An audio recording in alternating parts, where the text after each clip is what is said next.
¿O están así más Yo perdidos que tengo, Tarzán en Nueva York? ¿Eh? tengo otra pregunta. Escucho Si puedes explicar mejor el procedimiento del crédito documentario, porque lo entiendo, pero hasta ahí. del crédito documentario. Bueno, el crédito documentario funciona de la siguiente manera, ¿sí? O sea, primero y principal, cuando yo voy a comprar algo a nivel internacional, tengo que determinar si todos los bancos con los cuales voy a trabajar están dentro de todas las filiales donde yo voy a realizar la operación. Póngale que han actuado gente de Brasil, Argentina, Paraguay y el lugar que va a ser el vendedor o el comprador que es China, ¿sí? Bueno, tiene que haber un mismo banco que esté en China, ¿sí? Uruguay, Paraguay, Brasil y Argentina. Tiene que haber la misma filial. Correcto. Entonces de ahí, ¿qué pasa? El comprador tiene que ser cliente de ese banco, ¿sí? Tiene que tener fondos depositados en ese banco, porque si usted va a hacer una compra a nivel internacional, tiene que ser una empresa cuya empresa tiene que tener un capital suficiente y tiene que tener un respaldo no solamente económico, sino también tiene que estar de acuerdo a la normativa vigente de ese país, de acuerdo a las leyes y no ser evasor, no blanquear dinero, nada de eso. El comprador también tiene que reunir todos esos requisitos, tiene que ser un empresario, tiene que tener facultad de facturación, ¿sí? Y tiene que estar dentro de lo que denomina o las normativas del ARCA, ¿sí? Entonces, correcto.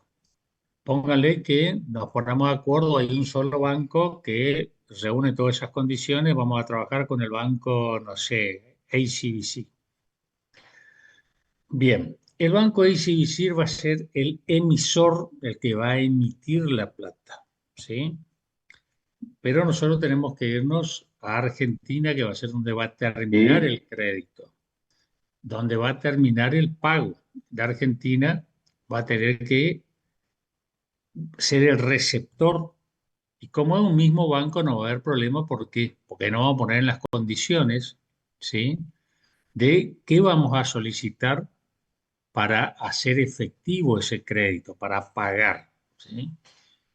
Pero a su vez, la documentación que firmemos a nivel internacional tiene que ser una documentación que todos vamos a pedir la misma documentación que nos acredita a nosotros la posibilidad de retirar nuestros honorarios, ¿sí?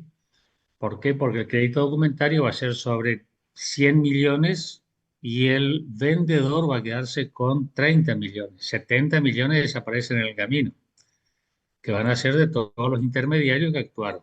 Se tiene que establecer cuáles son las cláusulas a través de las cuales se va a debitar los dineros, en qué momento se van a debitar los dineros, ¿sí? A los efectos de que cada una de las partes intervinientes, que fueron los modernos trabajadores terrestres de la navegación, puedan cobrar, ¿sí? El honorario por la realización de la compra-venta internacional. Hay tres momentos para que se establezca el pago. Un momento es a contradocumento, que puede ser al momento de embarque de la mercadería, ¿sí?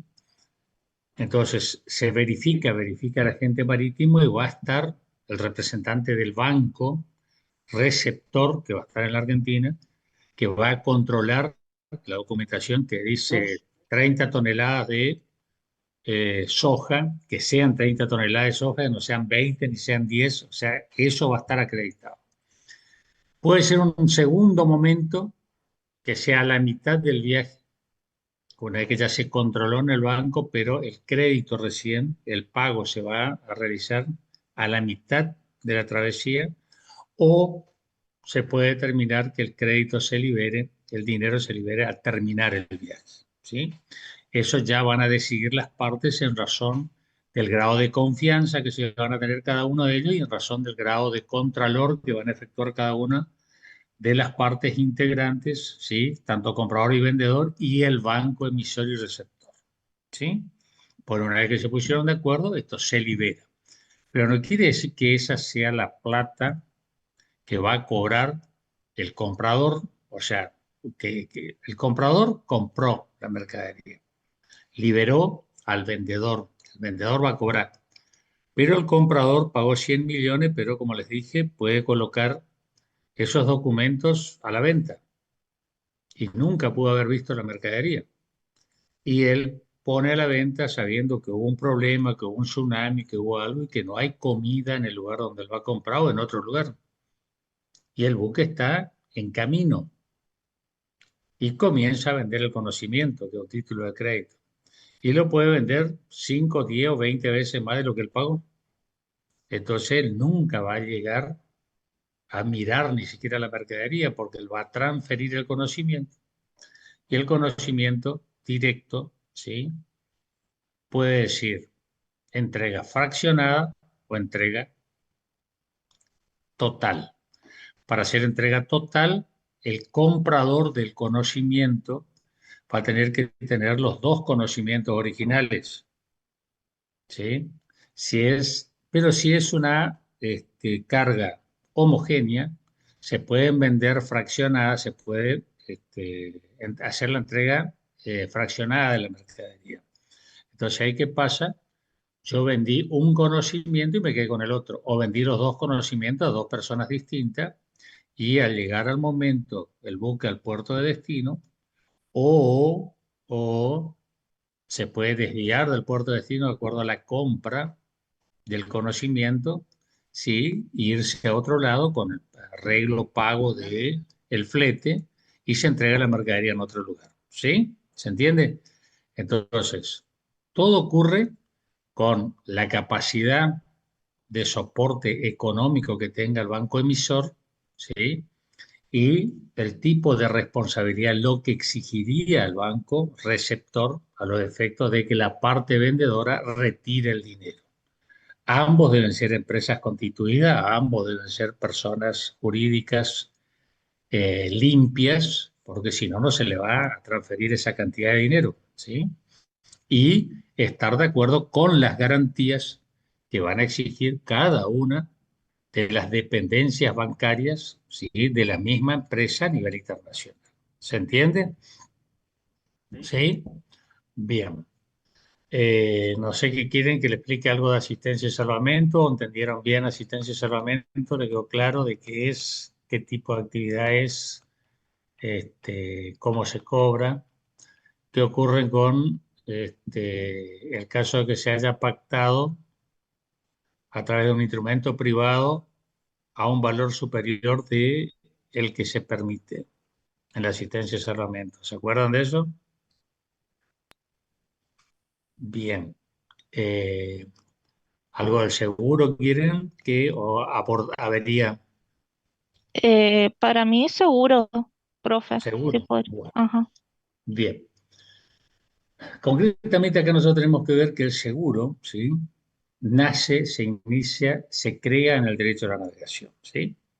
Entonces, al tener todas esas características del derecho a la navegación, nosotros variamos sustancialmente en lo que refiere al derecho terrestre, ¿sí? ¿Por qué? Porque el seguro terrestre va a hacerse cargo de algo que es futuro, incierto, pero posible, ¿sí? No se puede hacer cargo de otra cosa, porque eso se establece en los principios fundamentales del seguro. Acá, en el derecho marítimo ocurre todo lo contrario. Primero y principal, no es futuro, ¿sí? Segundo, puedo, ¿no? Puede ser incierto. Tercero, sí va a ser posible, ¿sí? Entonces, acá ya variamos fundamentalmente lo que establece los principios fundamentales de lo que es la ley de seguro. Nosotros vamos a asegurar, ¿sí? Fundamentalmente en tierra, otra diferencia, se aseguran cosas. Se asegura la casa, se asegura el auto, se asegura, tengo un seguro de vida para mí, mientras que en el agua no se aseguran cosas, ¿sí? ¿Qué era que se aseguraban? Intereses. Intereses. Interés.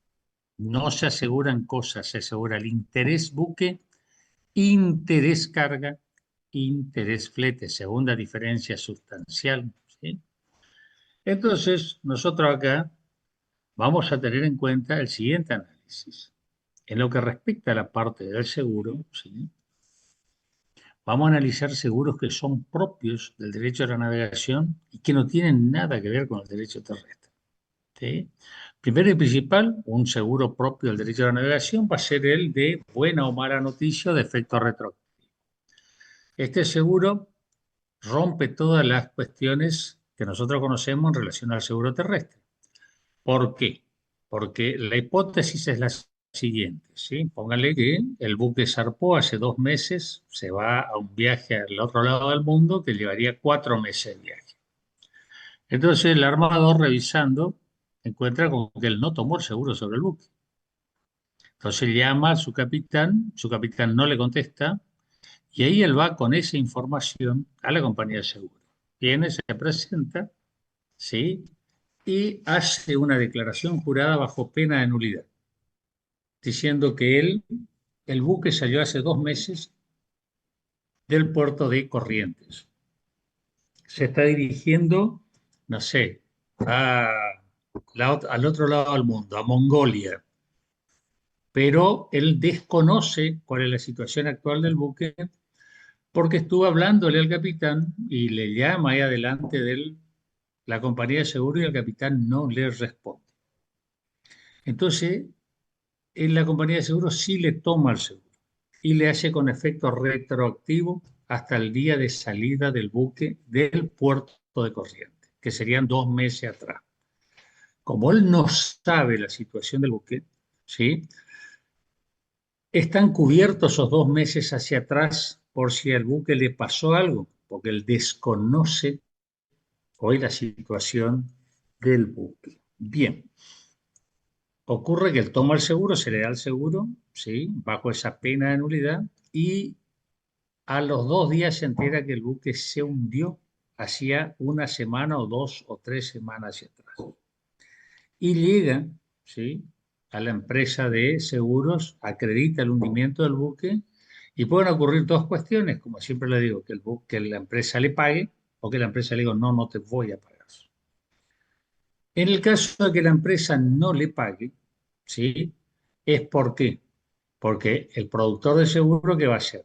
Va a ingresar a la computadora, ¿sí? Y va a poner eh, buque Pepito Cuarto, ¿sí? Situación o noticia. Tac. Ah, saltó la noticia que tal día el buque se hundió y la noticia fue publicada en el diario El Territorio. Y el tipo vive en Posada, el propietario de Armador, que fue publicado en El Territorio. Entonces, esa es la buena o mala noticia. Si la noticia del hundimiento, ¿sí? Llegó al domicilio del propietario del armador por un medio masivo de comunicación. Entonces, esa es una prueba fehaciente, ¿sí? En contra de las aspiraciones del propietario del armador de que alguien se haga cargo del hundimiento del buque porque él no él tomó el seguro. Entonces, el seguro directamente le dice que no, ¿sí? Porque él firmó una declaración jurada bajo pena de nulidad del seguro de que él desconocía la noticia, ¿sí? De lo que había producido o cómo estaba su buque. Sí. Pero acá la compañía de seguros demostró que él sí conocía porque estaba la publicación hecha, ¿sí? En el domicilio del propietario del armador. Puede ocurrir la misma situación, ¿sí? Que el propietario y armador sabían que el buque se hundió, fue y tomó el seguro y el seguro le pagó. ¿Por qué? Porque no había noticia. Porque la única manera, medio fehaciente, de comprobar que fue tomado el seguro en forma indebida es que haya habido algún conocimiento masivo en el lugar de domicilio, ¿sí? Del propietario armado. ¿Se entiende eso? ¿Sí? Sí. Bien. Hay otro seguro que es propio también del derecho de la navegación, que es sobre efectos, ¿sí? Que no se da eso en tierra. Y es el caso siguiente, que yo tengo, pónganle, 10 buques, de los cuales permanentemente hay 5 en movimiento y 5 están parados. Entonces, yo tomo un seguro sobre los posibles efectos que voy a cargar con póliza flotante. ¿Qué significa eso? Que la póliza de seguro las 5 pólizas de seguro están flotando sobre los 10 buques. Yo lo único que tengo que hacer cuando voy a cargar un buque, ¿sí? Levanto el teléfono y le digo al productor de seguro, escucha, cargué harina, me voy a China, ¿sí? El buque Pepito Cuarto, tú baja la póliza y asegura los efectos del buque Pepito. No tengo que estar tomando un seguro cada vez que viaja, cada vez que salgo, cada vez que me muevo, sino que tengo seguro 10 buques y 5 seguros. Y voy a informar cada viaje y esa póliza que flotaba caía sobre ese efecto, sobre esa carga, ¿sí? Sí, Esa es otra característica que es distinta a los seguros terrestres, ¿sí? Y después, con respecto a los seguros, yo voy a tener una serie de situaciones, ¿sí? Que me van a ser diferentes también a lo que es al seguro terrestre. Primero y principal, una vez producido el evento, yo tengo un montón de situaciones que favorecen al propietario del buque a percibir, ¿sí? La indemnización del seguro. Primero y principal, la acción de abandono a favor del seguro. Abandono, chao, y vos me tenés que pagar. La segunda situación, tengo una acción de pronto pago. Eso solo se ve en el seguro de la navegación, no se ve en tierra. Me presento y establezco una cautelar de pronto pago, denuncio que el buque no sé dónde está, qué sé yo, y vos me tenés que pagar. Y después seguirá el juicio, ¿sí? Ordinario, ese ya ni me... No es mi problema, porque yo ya cobré y estoy haciendo trabajar el buque, ¿sí? Esa acción posterior de determinación de responsabilidad civil es como lo dice, civil. Eso dura 10 años, 20. No vamos a morir nunca, vas a ese, la verdad, ¿sí? Entonces yo ya cobré y me voy, ¿tá? Y tenemos entonces la acción de abandono, la acción de pronto pago y la última es la acción de avería para daño y perjuicio común, ¿sí? Que puedo llegar a establecer si no percibo nada. ¿Estamos? Entonces, estas son las cuestiones, nosotros tenemos que tener en cuenta que tenemos dentro del seguro. A su vez, como las empresas de seguro, ¿sí? Son demasiado, o sea, es demasiado oneroso cada vez que pasa algo con un buque, pero ocurren dos situaciones. Primera y principal, jamás, casi nunca pasa algo con un buque, ¿sí? O sea, son muy contadas y muy excepcionales las cuestiones del hundimiento de un buque o que le pasa algo a un buque. Porque los buques no fueron hechos para hundirse, los buques fueron hechos para trabajarse, ¿sí? Entonces el empresario que compró el buque no está pensando como en su momento Rockefeller, que llevaba los buques, los hundía y cobraba el seguro. En este caso no, en este caso son empresas que se dedican a trabajar, ¿sí? Entonces, ¿sí? El hecho de que se produzca el evento dañoso para el cual se le aseguró casi nunca ocurre. Y acá hay un problema entonces de los asegurados con la empresa de seguro, que desembolsan fortunas y nunca ocurre nada, pero es una obligación. Entonces, ante el descontento generalizado de los empresarios en razón de pagar sin que haya una contraprestación, las compañías de seguro han llegado a un acuerdo, ¿sí? Y le dan ciertas liberalidades a los asegurados. Como por ejemplo, si pasaron tanto tiempo, póngale 3 años y no ocurrió nada, bueno, se le da un año gratis del seguro o se le devuelve una parte de lo pagado o se le premia, o sea, buscan la manera de no perder el cliente en razón de que no hay accidentes, ¿sí? Cuando se asegura, son muy pocas veces. Y cuando hay accidentes, ¿sí? Casi siempre el seguro no los cubre. A ver por qué. Esa es otra pregunta que por ahí suele hacer. ¿Por qué no va a cubrir el seguro? por un incumplimiento de las cargas. Por un incumplimiento de las cargas que poseen los asegurados. Por ejemplo, típico, ¿cuál Pagar la sería? prima.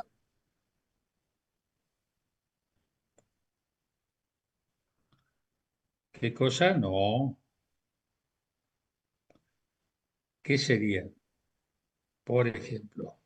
Exponer el objeto asegurado a un riesgo innecesario.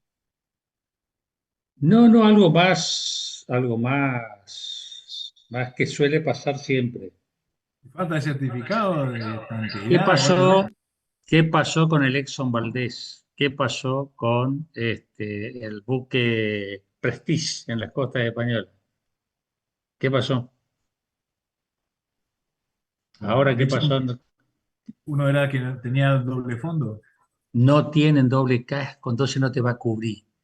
Porque si pasa algo es porque el que tuvo el accidente no reúne las condiciones y está fuera de la normativa legal vigente. Entonces la mayoría de los accidentes y las catástrofes que se producen a nivel internacional con esos grandes monstruos, ¿sí?, de acero, no van a estar cubiertos por el seguro porque ellos están fuera de la normativa legal vigente y de las normas internacionales como lo establece la OMI, ¿sí?, que es la Policía de Seguridad de la Navegación a nivel internacional, que usted para hacer determinada cosa debe tener tal cosa. Y no lo tienen, ¿sí? Como ser, por ejemplo, los que cargan con combustible el doble casco. Entonces yo no cubro esto. No hay manera porque vos faltaste, ¿sí? Es lo mismo que usted asegure contra robo su vehículo, ¿sí? Y una de las cargas fundamentales que le establece es que el vehículo no quede, no, como dicen acá, no duerma afuera a la noche. Usted tiene que pagar una cochera o tenerla en su casa. Y usted dijo, ah, no, la noche me voy y lo deja como acá en Corriente, por ejemplo, frente al barrio San Marco, que cada 3 segundos roban. O sea, antes de que usted salga ya le robaron. ¿Sí? Y usted dejó ahí, va y denuncia que le robaron el auto. La compañía no se va a hacer cargo porque una de las cargas, valga la redundancia, ¿sí?, era que usted no deje el vehículo afuera. Usted tenía que dejar en algún lugar donde estaba controlado, más en esos lugares de peligro como ser tal y tal y tal y tal barrio. Entonces no le va a cubrir, ¿sí? Le va a cubrir si usted dejó en la cochera, alguien entonces robó dentro de la cochera, perfecto. Usted estaba cumpliendo con las cargas, ¿sí? Entraron adentro de su cochera y robaron el auto, 10 puntos. Paró en el microcentro donde hay cámara, donde todo, y le robaron, está correcto. Pero usted no dejó que el auto amanezca afuera en un lugar de peligro. Entonces no le va a cubrir porque usted está faltando el cumplimiento de las cargas establecidas por la compañía aseguradora para hacerse cargo, ¿sí?, de la indemnización del daño. ¿Está? ¿Se entiende?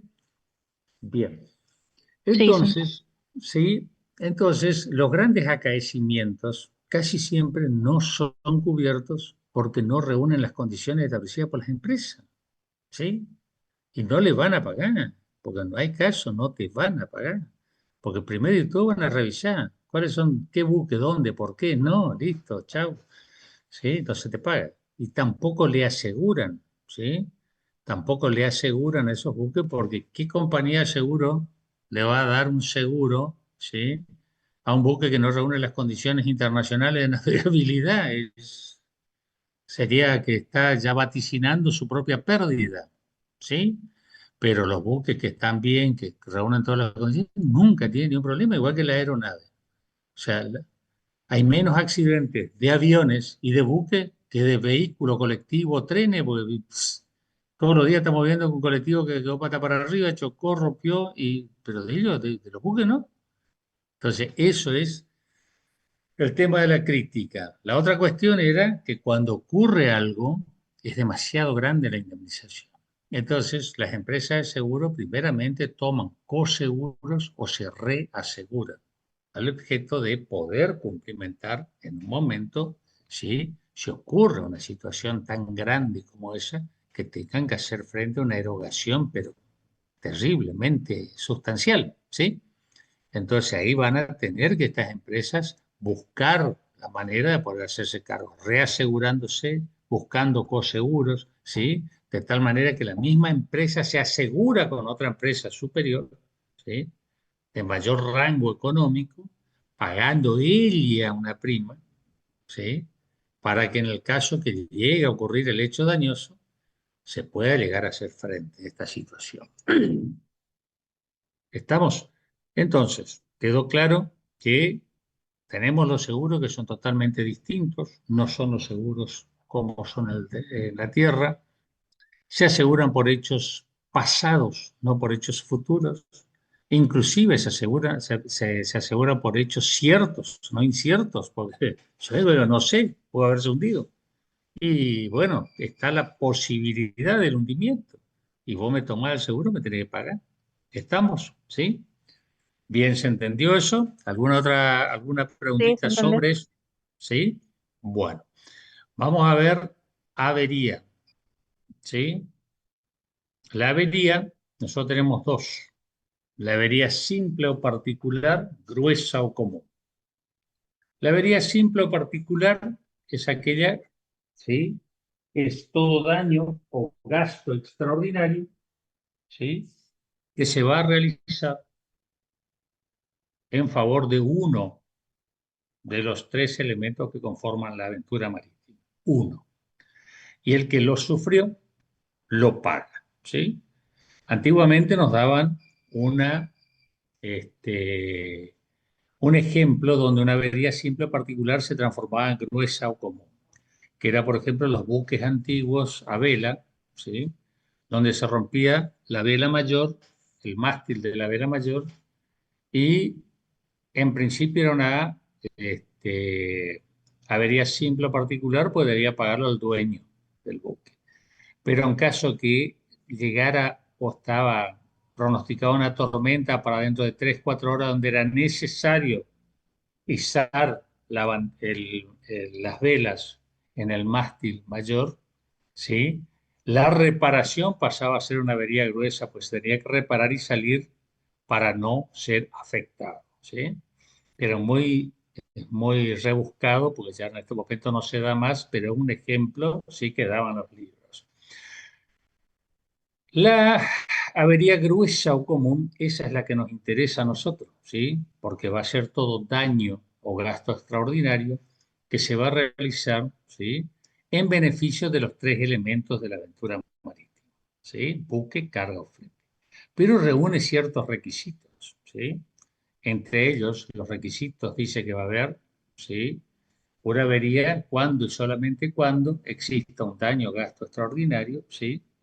Que se va a realizar en favor de los tres elementos, buque y carga flete, cuando el capitán en forma razonada y voluntariamente, voluntaria y razonadamente, ¿sí? Ante la existencia de un peligro común, ¿sí? Realiza un acto de esta naturaleza. Y acá nos da una serie de elementos que tenemos que analizar, ¿sí? A los efectos de entender por qué, cuándo y para qué se va a producir este daño o gasto extraordinario. Primero y principal, tiene que haber, ¿sí? La voluntad del capitán. Que el capitán voluntariamente tiene que decidir gastar o dañar, ¿sí? Gasta o daña. Pero para voluntariamente gastar o dañar, tiene que reunir una serie de requisitos.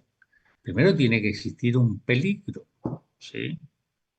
Claro, debe haber algo que ya le esté avisando al capitán la existencia de un tifón, de una tormenta, la existencia de vientos huracanados, ¿sí? La existencia de un tsunami. Entonces el capitán sabe, ¿sí? Que hay un peligro. Que el peligro es real, sí es real, porque lo están anunciando todos. Todo el mundo está anunciando que ese tsunami va a ir al meridiano tal, paralelo tal, longitud, latitud tal, y él está ahí, él está en el centro, ¿sí? Que le viene y le pasa por arriba. El peligro es real. ¿Es actual? Sí, es actual. Es actual porque allá lejos se ve cómo se está moviendo el viento, qué sé yo. La tercera cuestión que hay que analizar es la inminencia. Si el peligro que es real, actual, también es inminente. Porque si no es inminente, toda decisión que lleve adelante el capitán, va a tener que hacerse cargo el capitán porque actuó, ¿sí?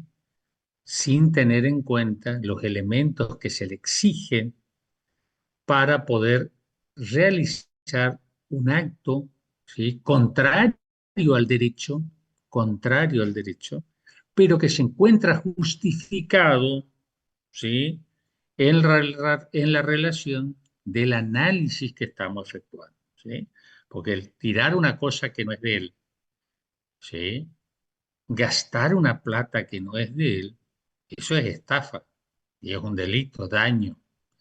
Pero eso, si se reúnen, por eso hay que entender siempre, porque el derecho es algo espectacular, es algo científico, ¿sí? Que uno tiene que ir entendiendo todas las partes de ese cuerpo, ¿sí? Para poder decir, che, fíjate, acá era, acá está el tema, ¿sí? Porque si no, nosotros repetimos como loro y no sabemos razonar en derecho. La razonar en derecho es que a él se le presenta la posibilidad de la comisión de un hecho ilícito y él tiene que tomar la decisión voluntaria y razonada de cometer un hecho ilícito si se reúnen las condiciones que yo estoy hablando. Ah, entonces, si se reúnen las condiciones que yo estoy hablando, es una cuestión eximente. Lo exime de responsabilidad a él porque realizó un hecho totalmente fuera del derecho, pero que se lo habilita porque se lo exime porque reunía las tres condiciones: peligro real, actual, inminente. Y ahí hizo el capitán y salvó a todo el mundo. Mal menor, mal mayor. Mal mayor, mal menor. ¿Sí? La teoría penal. Bien. Y la razonabilidad del hecho es que lo que yo hago, ¿sí?, no sea perjudicial para el puerto de destino. Porque si la decisión que yo tome en arrojar algo que no haya sido en forma razonada, me va a traer mayores consecuencias y muchas peores consecuencias, sí, que no haber arrojado otra cosa. Porque yo arrojé algo que es necesario, absoluta y totalmente, en el puerto de destino, ¿sí? No importando lo que sea, pero si es necesario, no lo tengo que arrojar, ¿sí? Arrojaré otra cosa para darle menor carga al buque y mayor posibilidad de velocidad para salir de la zona y salvarnos todos. La otra cuestión es, una vez que nosotros llegamos a puerto, realizamos este sacrificio, ¿sí?, tenemos que cobrar. Y ahí viene el problema, que directamente lo que se tiene que hacer es la apertura de una sindicatura, que los síndicos funcionaban en los concursos y quiebras de Comercial 2, ¿sí? Entonces se abre una sindicatura donde todos tenemos que ir a verificar nuestras acreencias y nuestras deudas, ¿sí? Acá sabemos que hay tres elementos sustanciales: los que se salvaron, el buque, la carga y el flete. Los tres son deudores. Y a su vez los tres son acreedores. Y eso es lo que es difícil entender, porque los civilistas no entienden lo que se estoy diciendo. La gente está loco. Pero esto es comercio, no es civil. Porque los tres elementos, buque, carga y flete, son deudores. Y a su vez los tres son acreedores. Y vamos a ver por qué son deudores y por qué son acreedores. Claro, porque ellos se salvan. Uno fue el sacrificado, porque se le tiró la mercadería. Y acá viene la discusión de por qué ese uno, que encima que se le tiró la mercadería, tiene que pagar. Y sí tiene que pagar, mano. Porque hay teorías que indican en el derecho que yo lo tengo que hacer, ¿sí? En el análisis de las teorías, vamos a tener la primera teoría, que habla de enriquecimiento ilícito. La ley concretamente establece que todo aquel que se queda con algo que no le corresponde, ¿sí?, puede ser denunciado penalmente por enriquecimiento ilícito. En este caso no va a haber enriquecimiento ilícito porque la parte damnificada, ¿sí?, la sacrificada, también tiene que pagar. Segunda cuestión, se habla de la equidad, que debe ser equitativo la solución establecida, pero la crítica fundamental es que la equidad en el derecho no tiene absolutamente nada que ver porque no es fuente del derecho. Yo no puedo ir a demandarle a alguien porque es inequitativo. ¿Y dónde está? Te van a decir, bueno, ¿en qué lugar del derecho está que la equidad a mí me da derecho a demandar. No hay dónde. Entonces, no puedo hablar de la equidad. Otros establecieron de que el capitán actuó como un gestor de derecho, como una gestión, y concretamente se le aclara a estos señores que opinan de esta manera que el capitán en una gestión de derecho sí o sí necesita el aval, la anuencia o la aceptación a favor de quien se le hizo. Pero concretamente en lo que establece el artículo 131 y los demás artículos de la ley de navegación, el capitán es el que tiene la dirección, gobierno y maniobra del buque. Él no necesita la anuencia, la aceptación, ni nada de nadie. Él tomó la decisión, él se hace cargo y él es el responsable. Y la cuarta teoría dice, se paga porque está en la ley, maestro, porque dice la ley, que tampoco es ley, ojo, que tampoco es ley, que están las reglas de York y Amberes, que las reglas de York y Amberes son consuetudinarias, no son obligatorias, no son obligatorias, pero pasan a ser obligatorias porque nadie va a embarcar su mercadería si no firma, ¿sí? El avenirse a alguna de las reglas de George Amberes, las de 1950, las del 94, las del 70 y pico, o sea, todas están válidas, todas son válidas, ¿sí? Pero usted tiene que aceptar, si no yo no te llevo la mercadería, ¿sí? Y una vez que yo acepté y yo firmé, yo me rijo como si fuese la ley. Ahí yo tengo que callarme la boca, porque ahí dice que yo tengo que pagar. Ahí dice, escrito está, dice la Biblia. Sí, ahí está, hay que pagar. Bien, pero acá viene el problema como liquido, porque esta es otra situación. ¿Sí? Y la liquidación no siempre, ¿sí? Bueno, pónganle que yo abro la sindicatura en el puerto de llegada, pero eso no quiere decir que el monto sea el que yo pagué, porque claramente la regla de Georgian Beren me dice que yo puedo establecer dos montos.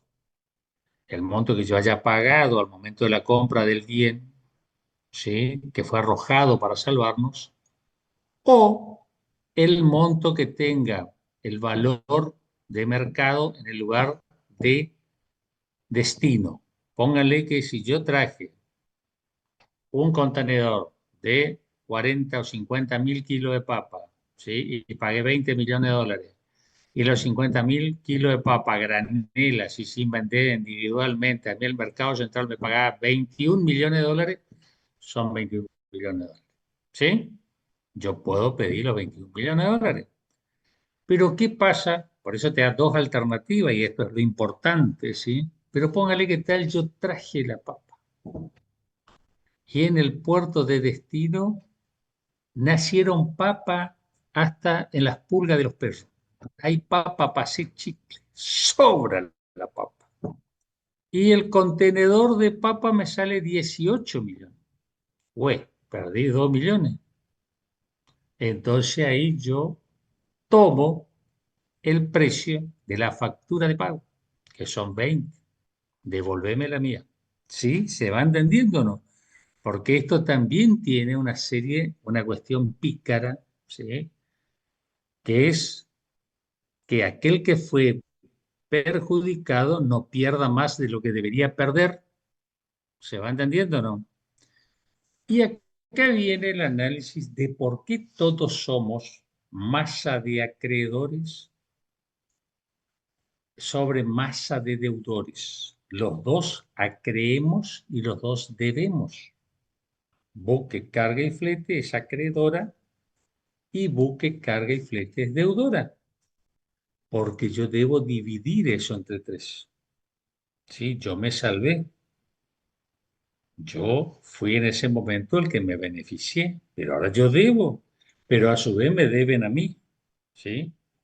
¿Por qué? Porque yo divido. Póngale que se gastó 10. Son 3.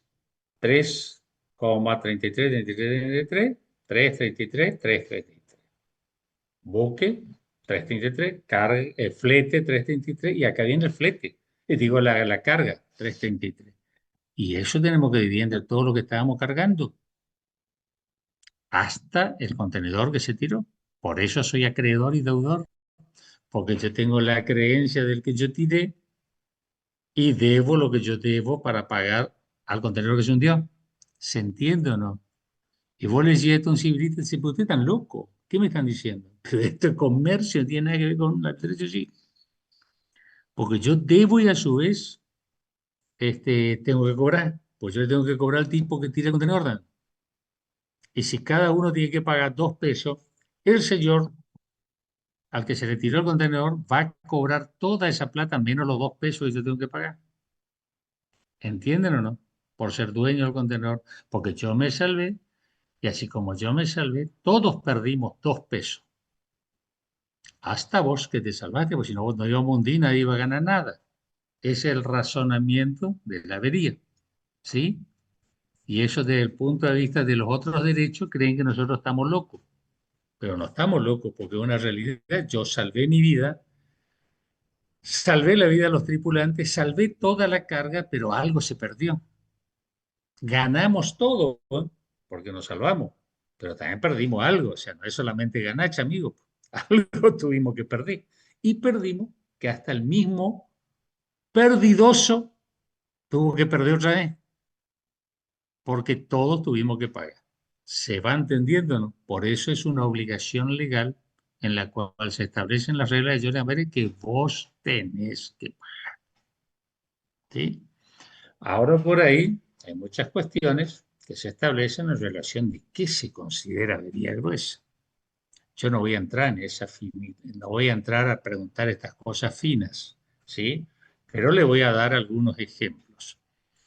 Pónganle, ¿sí? De que yo tuve que quemar parte del buque porque rápido me exigía tomar una decisión rápida para eliminarlas y tenía que quemar. El fuego y lo que destruye el fuego es avería gruesa. Pero lo que destruye el humo no. El humo ya es una consecuencia del fuego. Pónganle que si el humo subió y manchó unas obras de arte, que había unas pinturas, qué sé yo, ahí, de millones de dólares. Lola, tenés que hacerte cargo vos. ¿Por qué? Porque eso no fue necesario para salvar el buque, la carga y el flete. Era necesario el fuego, ¿sí? Y era necesario así ese daño para salvarnos. Ahora el humo lo que causó no tiene nada que ver, ¿sí? Ahora, como consecuencia del fuego, que fue mucho y abundante, el buque quedó en un estado malo. Llamo para asistir y salvar, la asistencia y salvamento de avería gruesa, todo pagan, ¿eh? Porque se vinieron a salvar. Se va entendiendo. Entonces uno tiene que ir analizando cada situación en particular, ¿sí? Si lo que pasó, ¿sí? Fue necesario para las 3 cosas. Si no fue necesario para las 3 cosas, se hace cargo aquel que sufrió el daño. Por eso a veces es muy difícil el análisis de esta bolilla y se complica demasiado porque hay como 200 casos de avería, ¿sí? Y te van dando una por una el análisis, ¿sí? Y que esto como consecuencia, la consecuencia no es avería gruesa, ¿sí? Avería gruesa es el hecho que se realizó para generar tal o cual cosa, pero no la consecuencia de ese hecho generado. ¿Entienden? Entonces ellos siempre tienen que tener en cuenta. No voy a preguntar eso porque es muy fino, ¿sí? Y es complicado. Pero ténganlo en cuenta que eso es así, ¿sí? Tengan en cuenta que eso funciona así, trabaja así y es de esa manera. ¿Estamos? ¿Se entendió? Después voy a tener acciones, ¿sí? Y voy a tener, por ejemplo, que yo puedo llegar a firmar las reglas de Georgian Beres, pero puedo poner cláusula libre de avería. Si yo llego a firmar la cláusula libre de avería, no me hago cargo de las averías simples o particulares. Ahora si me firmo y alguien me hace firmar a mí la cláusula de libre de toda avería, epa, ahí me libero también de pagar la avería gruesa. ¿Y qué tengo que hacer para cobrar? En eso, mi socia que estaba en Misiones, una gran abogada, alguno capaz se acordará, la señora grande, Ruth Morán se llama, pero prestigiosa abogada, pues, terrible, capísima. ¿Sí? Me dice, gringo, vos sabés que salí mal con esa bolilla de porquería. ¿Y por qué, Ruth? Le digo, salí de mal. ¿Y por qué ese Mariño Fagi? Ese era el jefe de cátedra allá antiquísimo. Me viene y me pregunta, ¿qué te preguntó? Y que si está la cláusula de avería y de libre de toda avería, ¿qué es lo que procede? Y yo me quedé ahí, no sabía, no le contesté y salí mal. Y 3 veces salí mal porque las 3 veces me tocó la mía y nunca encontré la respuesta. Le digo, pues la respuesta es una tontería. A ver, ¿cuál es la respuesta? La demanda por daño y perjuicio. La demanda por avería en daño y perjuicio, que es por el derecho común. Porque si yo ya firmé que no me hago cargo de la avería simple, que no me hago cargo de la avería gruesa, y me tengo que ir al derecho común, una demanda por avería, ¿sí? Del derecho común. Fíjense las preguntas que se hacían antes y lo complicado que era el derecho, ¿sí? Y salía mal. Esa preguntita, chau tu plata, váyase a su casa. Y mal andaba la petiza, brava era la Ruth Morán. Muy buena abogada, pues, excelente profesional. Y bueno, pero salió, dice, la única materia que salí mal fue en navegación. Y ese tipo me preguntó esa porquería. Bueno, tenía que saber. Bien, este, ¿qué otra cosita le queda colgado en el tintero? ¿O quiere que le hablemos algo de la bolilla 12? No, la bolilla 12 no le gusta. ¿Vieron la película del el Prestige, no? Sí. Eh, pero ahí lo que hay que saber, sí, concretamente, que todo lo que sea ecológico, desde el punto de vista de los acaecimientos, en el cual se hable de derrame de petróleo, no hay ninguna justificación, ¿sí? El daño es, desde el punto de vista de la responsabilidad, es objetivo. Eso tienen que tener en cuenta, es objetivo, ¿sí? Todo aquel que cause un daño en el cual se beneficia debe responder. Y se establece a través del riesgo creado. O sea, yo acredito el daño, acredito la relación de causalidad entre el daño y la cosa que causó el daño, ¿sí? Y que el daño provino de ahí. Listo. Ya cobro, ¿sí? Pero en el tema de las cuestiones ambientales, nadie quiere cobrar, nadie quiere que pase no cobrar. Entonces, las veces que pasan es porque los grandes empresarios no se ajustan a la ley, no realizan las cosas de acuerdo a las normativas internacionales, que es la OMI, ¿sí? Y todos los buques que tuvieron problemas fueron porque no tenían doble casco.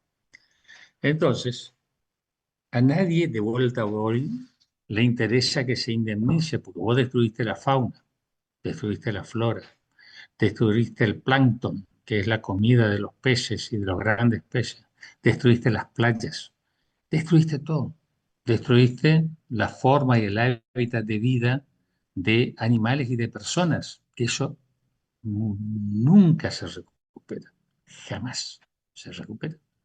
Entonces acá la cuestión es preventiva, de los cuales se establecieron varios convenios, ¿sí? Entre uno de ellos es el PUMBA, ¿sí?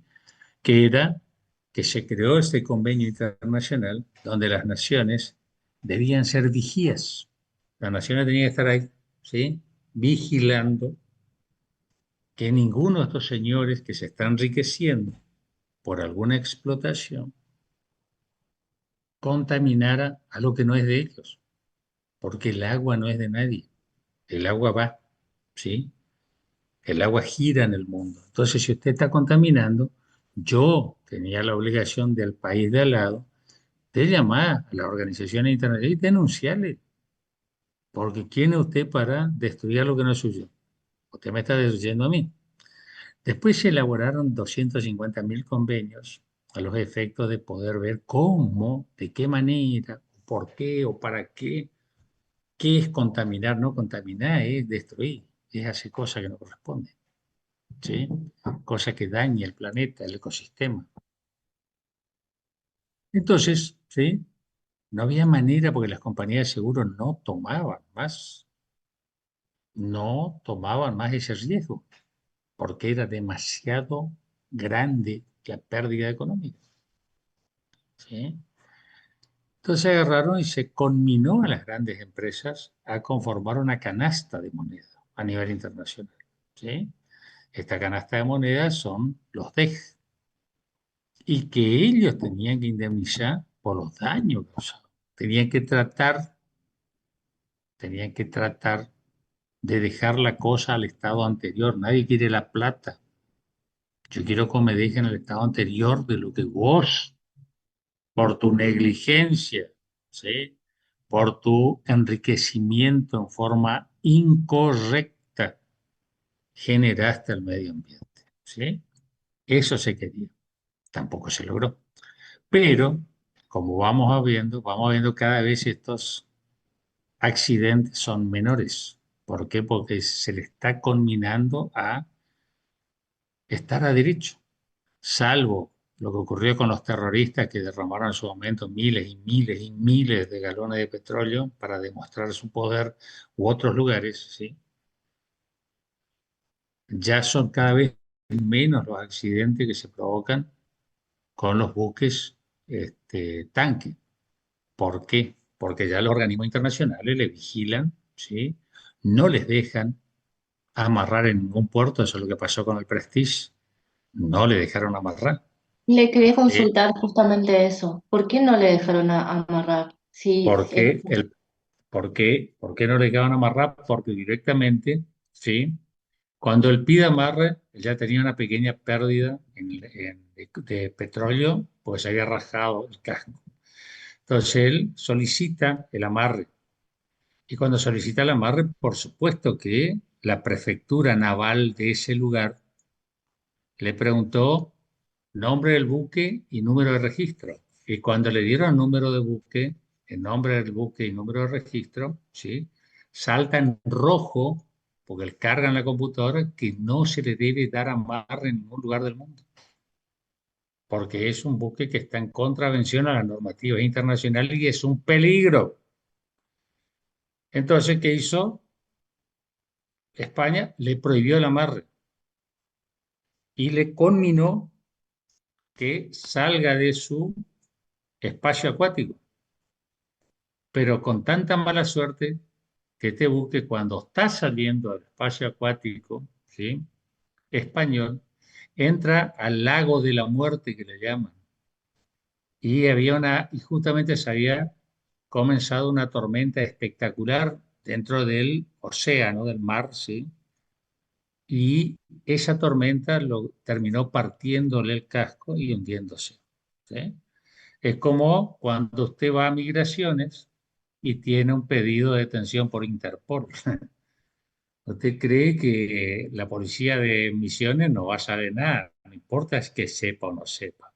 Usted puso su documentito y dice, ¡tic! Le salta en rojo su nombrecito. Entonces el de migración dice, me aguardo un momentito porque hubo un problemita con su documento y vienen dos señores grandotes así, le invitan a pasar una piecita allí con reja y se queda ahí adentro. Pues usted tiene pedido de captura internacional. Bueno, esos buques tenían pedido de captura internacional, no pueden avanzar.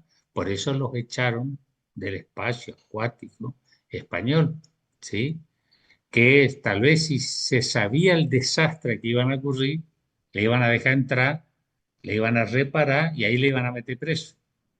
pero nadie sabe, pues nadie es adivino, sí, nadie es adivino. Entonces, España obró correctamente con la normativa internacional establecida por los organismos internacionales de que ese buque no puede tener amarre en ningún puerto habilitado y que esté dentro de las normativas que establece la OMI. Capaz este buque llevaba combustible a un puerto donde no estaba o no aceptaba a la OMI como autoridad de aplicación, porque eso se maneja a través de convenio. Bueno, ahí sí puede amarrar, pero no acá que nosotros tenemos la prohibición de que bueno entre. ¿Se entiende? ¿Quedó claro? Sí, sí, sí, profesor. Lo único que no entendí fueron tres puertos que le rechazaron, que fue España, Portugal y Francia. Sí. Y, y bueno, pasó todo eso. Después le condenaron al capitán 9 meses, me pareció muy poco. Y se No, actualizó. a la empresa le van a condenar. Si el capitán también está trabajando, o sea, es como que meterle preso al perejil y el contrabandista está en la calle durmiendo, ¿sí? Entonces, si bien es cierto, pero eso además todo tiene que ver, ahí empiecen a analizar ciertas situaciones, ¿sí? Ustedes son inteligentes, yo no preciso decirle nada. ¿Qué pasó después con la película que le mostré de Al Gore? ¿Vieron la película de Al Gore o no? ¿O no llegaron a ver? Sí, Bueno, sí, Sí, sí. profe. ¿por qué perdió Al Gore cuando ganó las elecciones? Al Gore ganó las elecciones norteamericanas. ¿Y por qué perdió? ¿Por qué no fue ungido presidente? Sí, porque estaba en contra de las petroleras. Estaba en contra de las petroleras y las petroleras pusieron demasiada plata y como el sistema norteamericano es un sistema de electores, ¿quién me explica qué es eso? ¿Qué es un sistema de electores? ¿Qué es el sistema de electores? Era lo que pasaba acá en Corrientes hace mucho tiempo, cuando estaba Bruso, famoso Bruso, que le buscaba la Interpol y Bruso estaba tomando café en frente de inteligencia de la gendarmería y le buscaba la Interpol. ¿Qué pasó? ¿Qué es el sistema de electores? Un Chicos, sistema de tienen que voto saber, indirecto de elecciones. eso es constitucional, tienen que saber los sistemas políticos del mundo, sistema de electores, ¿sí? Sistema de voto indirecto. Sistema de voto indirecto, ¿y qué significa eso? Que se votan a electores, o sea, el pueblo no elige directamente a su representante, sino Bien. Ah, bueno, póngale que acá, ¿sí? Ustedes son 10 personas, ¿sí? Los que están acá en el curso, 20 que están acá. Y vamos a elecciones en la Argentina. Somos 15 millones de votantes, yo saqué 10 millones de votos, ¿sí? Y acá Rodríguez Lucio sacó 5 millones de votos. Y ganó las elecciones cuando yo robé en los votos. ¿Por qué? Porque yo voté, o sea, 10 electores elegimos. Salieron 10 electores. Yo saqué 8 electores y Rodríguez sacó 2 electores.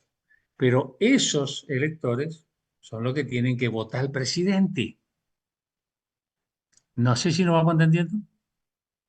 ¿Se entiende lo que quiero decir? A ver qué quiero decir. y al tener otras influencias, votan a la conveniencia de esa influencia. No es como lo que, ¿eh? La Pero tienen moneda. más plata.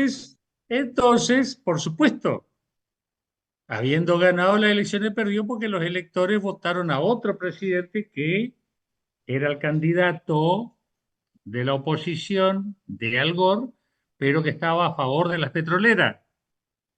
¿Se entiende o no? ¿Entendieron esa parte? Pues yo quería que miren para que ustedes vean cómo es el mundo, ¿sí? El mundo no es lo que nosotros creemos, el mundo no es lo que está escrito ni las leyes, el mundo es, ¿sí? Lo que ustedes acaban de ver en esa película del más poderoso. Y el que tiene la ley hace la plata, ¿sí? Porque pagaron, compraron a todos los electores y le votaron en contra de Al Gore cuando él ganó las elecciones. ¿Entienden o no? ¿Sí? Entonces usted dice, ay, pero fíjate lo que pasó. Qué injusticia. No, no hay justicia ni injusticia. Hay este y hay no este. ¿Sí? Eso es este mundo, tal cual. No importa lo que usted haga, deje de hacer.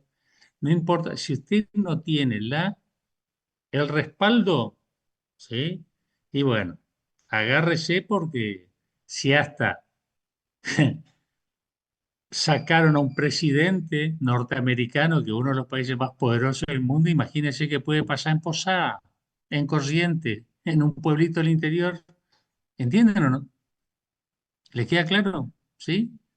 Bueno, eso hay que analizar siempre, aparte del derecho, ¿sí? ¿De dónde viene el derecho?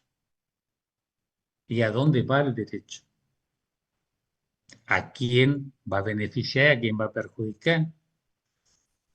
Porque no siempre el beneficiado es el que se mereció el beneficio.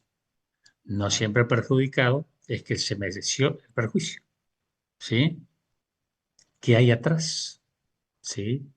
Pero ojo, si analizan mucho, pueden tener el problema de que salen a dar vuelta y a comer por ahí, los esposan y los llevan presos. ¿Sí?